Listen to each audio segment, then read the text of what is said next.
اسی طرح سے دعوت کا ماحول عام کیا جائے.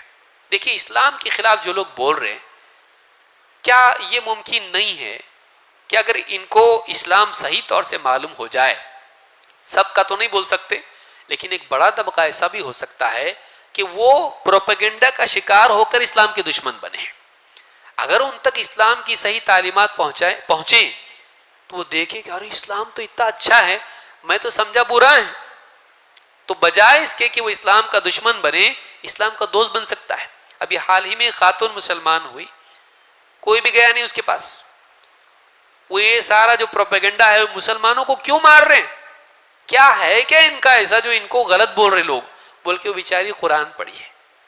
ابھی حال ہی میں ساؤتھ ہی میں ایک عورت مسلمان ہوئی، کیا نام ہے اس کا، ہاں صبری مالا. تو وہ قرآن پڑھ کے اس کو لگا کہ اتنی اچھی کتاب ہے، مسلمانوں کے پاس رہ کے اس کتاب کو وہ عام نہیں کی ہے، کتنے بڑے قصوروار مسلمان ہیں.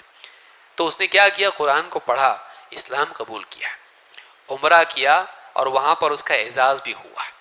تو ایک ایسی عورت جو لوگوں میں کریئر گائیڈنس ہو یا ان کے حقوق کے لیے لڑنے والی اور ان کو بڑی یعنی موٹیویشنل اسپیکر ہوں، انٹلیکچوئل ہیں، اس عورت کو اسلام جب معلوم پڑا اور اس نے قرآن کا مطالعہ کیا، کسی نے اس کو رشوت دی، تم کو جائیداد دیتے، کھیت دیتے، بلڈنگ دیتے، ہاں سعودی عرب میں گھر دیتے، تم کو کوئی تو بولا اس کو نہیں.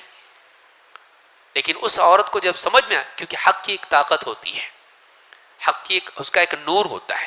اس نے جب قرآن پڑھا اس کو لگا یہ صحیح ہے، یہ بغیر کسی دباؤ کے، بغیر کسی ڈر خوف کے لالچ کے اس نے اسلام کو قبول کیا.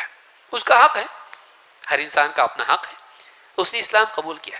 ایسے کتنے لوگ ہوں گے جو آج اسلام کے دشمن ہیں. اگر صحیح طور پر ہم اسلام لوگوں کے سامنے پیش کریں، ہو سکتا ہے ان کی مرضی سے، ہم دباؤ کسی پہ ڈالنا جائز ہے نہیں. لا اکراہ فی الدین، دین میں زور زبردستی نہیں. بات ہوئی، یہ ہوا، ٹھیک ہے یہ اسلام ہے بھائی، دیکھیے آپ کی مرضی. اب اسلام کسی کو سمجھ میں آ گیا، ایسا ماحول بنایا جائے کہ جس سے لوگوں کی غلط فہمی دور ہو. ملک کے حالات ہیں، ملک کے حالات میں جو آپس میں نفرتیں دشمنیاں ہیں اسی لیے ہیں کہ اسلام کے بارے میں، مسلمانوں کے بارے میں غلط باتیں بولی جا رہی ہیں. ہم صحیح باتیں بولیں، اسلام ایسا نہیں ہے، مسلمان ایسے نہیں ہے، محمد صلی اللہ علیہ وسلم ایسے نہیں تھے، قرآن میں ایسا نہیں ہے. ہم صحیح بات بتائیں تو محبت کا ماحول پیدا ہو سکتا ہے،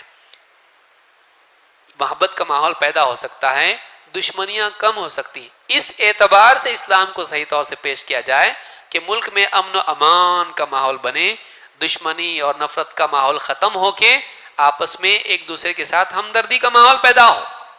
اس اعتبار سے اسلام پہ جب حملہ ہو رہا، اسلام کے بارے میں غلط بول رہے تو صحیح بول کے بتاؤ تاکہ نفرت کی فضا ختم ہو، دشمنیاں ختم ہو.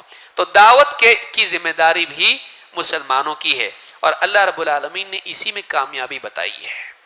اللہ نے کیا فرمایا، وَلْتَكُمْ مِنْكُمْ أُمَّةٌ يَدْعُونَ إِلَى الْخَيْرِ، تم میں ایک گروہ ایسا ہونا چاہیے جو لوگوں کو خیر کی طرف بلائیں، وَيَأْمُرُونَ بِالْمَعْرُوفِ وَيَنْهَوْنَ عَنِ الْمُنْكَرِ، لوگوں کو اچھی باتوں کی تعلیم دے، بری باتوں سے روکے.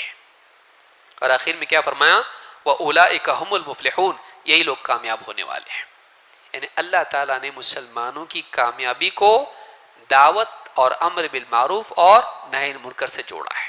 لوگوں کو اچھی باتوں کی تعلیم دو، لوگوں کو برائیوں سے روکو، یہ کام جب تم کرو گے تو کامیاب ہوگے. تو ہماری کامیابی اس میں ہے.